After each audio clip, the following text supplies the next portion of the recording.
Dossier numéro 5. Vous êtes le neurologue référent du service de maladies infectieuses et êtes appelé aujourd'hui auprès de 3 malades séropositifs pour le VIH. Premier patient, Albert, 31 ans, est séropositif depuis 5 ans. Initialement sous trithérapie, il a décidé d'arrêter son traitement il y a quelques mois à cause d'une mauvaise tolérance. Son dernier taux de CD4 était à 123 par millimètre cube. Il consulte aujourd'hui pour des céphalées persistants depuis 48 heures et résistants aux antalgiques usuels. À l'examen, la température est à 38,7, la nuque est raide et vous observez un signe de Kernig. Le reste de l'examen neurologique est normal. Le scanner réalisé en urgence ne montre pas d'anomalie. Question numéro 1. Quel est votre diagnostic syndromique? Question numéro 2. Quelles hypothèses étiologiques formulez-vous? Question numéro 2. Je me suis emmêlé les pinceaux, mais vous suivez. Quel examen réalisez-vous en urgence? Question numéro 3. Le biologiste vous appelle pour vous transmettre la positivité de l'examen direct à l'encre de Chine. Quel diagnostic retenez-vous? Patient numéro 2. Joseph, 26 ans, est hospitalisé pour crise convulsive généralisée survenue à son domicile. Il a pour seul antécédent une urétrite gonococcique et une infection par le VIH, diagnostiquée il y a quelques semaines lors d'un dépistage anonyme et gratuit. À l'examen, vous notez une fièvre à 38,2, des réflexes ostéotendineux plus vifs à droite et un signe de Babinski droit. Interprétez l'iconographie. Question numéro 5. Quelles sont vos hypothèses diagnostiques? Question numéro 6. Quelle est votre prise en charge thérapeutique? Patient numéro 3. Samuel, 29 ans, est amené par son compagnon pour ralentissement psychomoteur, trouble de la mémoire, de travail, manque du mot, s'aggravant depuis quelques semaines. Ils se savent tous les deux contaminés par le VIH, mais Samuel est actuellement en échappement thérapeutique. Question numéro 7. Quelles sont vos hypothèses diagnostiques? Question numéro 8. Interprétez l'iconographie. Question numéro 9. Quel est alors le diagnostic le plus probable? Question numéro 10. Comment le confirmez-vous? On repasse à notre patient numéro 1, qui était Albert, 31 ans, qui était séropositif depuis 5 ans, avec un taux de CD4 à 123. Il consulte pour des céphalées avec raideur de nuque, fièvre, signe de Kernig, un examen neurologique normal, de même qu'un scanner cérébral. Quel est le diagnostic syndromique et quelles hypothèses étiologiques formulez-vous? Le diagnostic syndromique était facile, vous y connaissez très très bien, c'était un syndrome méningé fébrile. Et il fallait, devant ce syndrome méningé fébrile chez un sujet immunodéprimé, suspecter, comme chez tout le monde, une méningite bactérienne commune. Vous pouviez en plus suspecter d'autres étiologies plus spécifiques, comme une cryptococcose, une listériose méningée, une tuberculose, une syphilis et une méningite virale à HSV, VZV, CMV ou EBV. Quels examens réalisez-vous en urgence? Donc là, le bilan en urgence, ça comprendra un bilan biologique avec un hémogramme, un ionogramme, urée, créate, un bilan hépatique, un dosage de la CRP. Vous allez penser à mesurer la charge virale, réaliser un phénotypage lymphocytaire pour évaluer le taux de CD4. Vous allez ensuite réaliser des prélèvements sanguins à visée étiologique, notamment dosage TPHA-VDRL, des hémocultures, aérobie et anaérobie, et prélever toute porte d'entrée infectieuse. Ensuite, l'examen essentiel, ça va être l'analyse du liquide céphalorachidien par ponction lombaire. Comme dans un dossier précédent, il faut préciser exactement ce que vous recherchez. Donc, vous allez faire un examen cytobactériologique en précisant au biologiste que vous recherchez une listériose et un BK. Un examen de biochimie et anatomopathologique. Vous réaliserez une PCR BK, un examen direct à l'encre de Chine et une recherche de l'antigène cryptococcique. Un TPHA-VDRL. Comme on l'a vu précédemment, vous doserez l'interféron qui va être augmenté de façon non spécifique dans le cadre des méningites virales et une recherche donc des virus HSV, VZV, EBV et CMV par PCR. Le biologiste vous appelle pour vous transmettre la positivité de l'examen direct à l'encre de Chine. Le diagnostic à retenir était celui d'une cryptococcose méningée avec cet examen direct bien spécifique. Vous confirmerez ce diagnostic par la recherche, le dosage de l'antigène cryptococcique dans le LCR. Patient numéro 2, Joseph, 26 ans, est hospitalisé pour crise convulsive généralisée survenue au domicile. Il a pour seul antécédent donc une urétrite gonococcique et une infection par le VIH. On ne vous donne pas de notion de charge virale ou de CD4.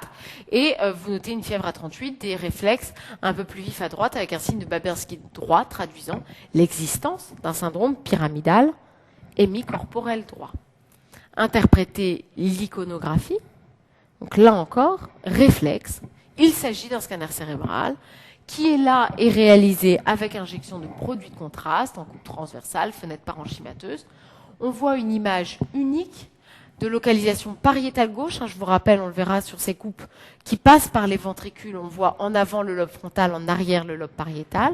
Cette image est dite en cocarde et elle est de localisation juxtacorticale. C'est un aspect qui évoque un abcès intracérébral unique, mais on verra encore pas que ça. Donc on reprend l'interprétation de cette imagerie, donc ce scanner cérébral injecté, avec présence ici de cette lésion unique pariétale. Alors je vous rappelle, donc sur ces coupes qui passent par les ventricules, globalement, ce qui va être en avant ici, c'est plutôt frontal, et ce qui sera en arrière, ce sera pariétal. On ne voit pas ces coupes-là, ne passent ni par le lobe temporal, ni par le lobe occipital. Donc, si vous avez peur de vous tromper, au pire, vous marquez fronto-pariétal, mais surtout pas occipital ou temporal, c'est plus bas dans le cerveau. Donc, cette lésion, elle est dite en cocarde parce qu'on a un centre qui est hypodense ici. On a tout autour une prise de contraste qui est annulaire. Une prise de contraste qui est annulaire. Assez régulière ici, et on a autour de la lésion comme un halo qui est plus noir, donc hypodense, qui correspond à l'œdème périlésionnel. L'ensemble, centre hypodense, prise de contraste, et halo œdémateux autour, réalise une lésion en cocarde.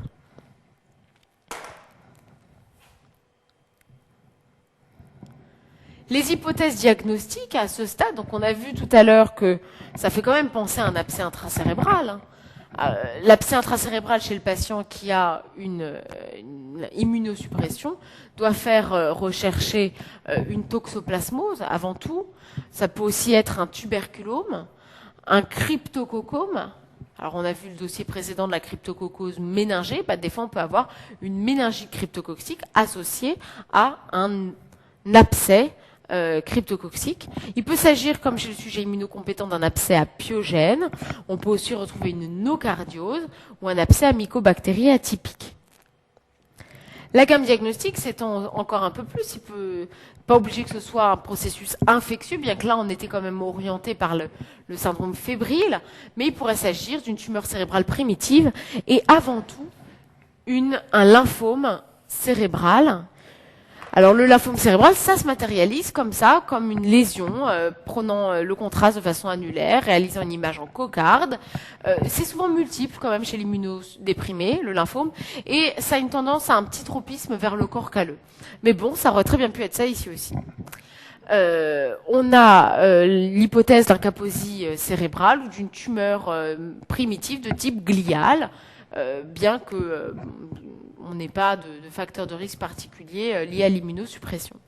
Il pourrait s'agir tout aussi bien d'une métastase cérébrale, d'un cancer extracérébral.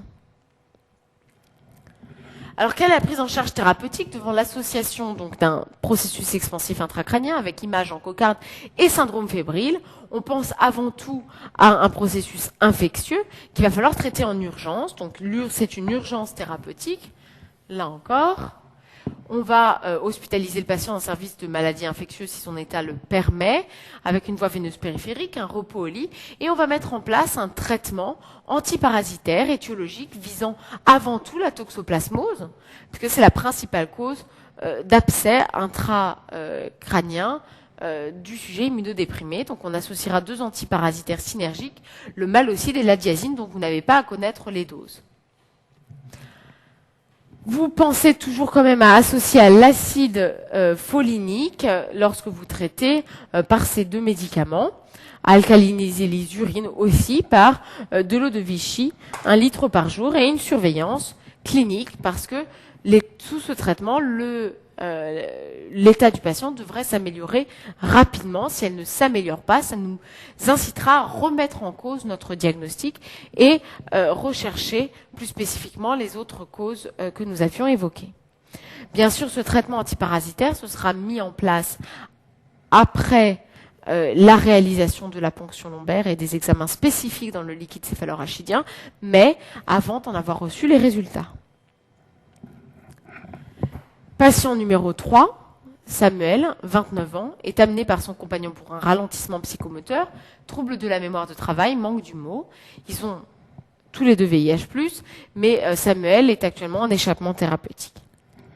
Sans qu'on vous en dise plus. Les hypothèses diagnostiques devant un ralentissement psychomoteur. C'est bien vague, c'est sûr, ça va être guidé par l'imagerie. Mais il faut quand même avoir quelques petites idées de l'arbre diagnostique. Donc, parmi les étiologies à évoquer, il va falloir penser à l'encéphalite à VIH, qui peut se matérialiser essentiellement par une atteinte des fonctions cognitives. Il peut s'agir sinon d'une infection dite opportuniste, avec notamment chez un sujet qui a très probablement un taux de CD4 très très faible. On peut avoir une infection à CMV. On peut avoir sinon une encéphalite à herpès ou VZV. Il peut s'agir d'une leucoencéphalopathie multifocale progressive liée à une infection par virus JC ou d'une syphilis neuroméningée.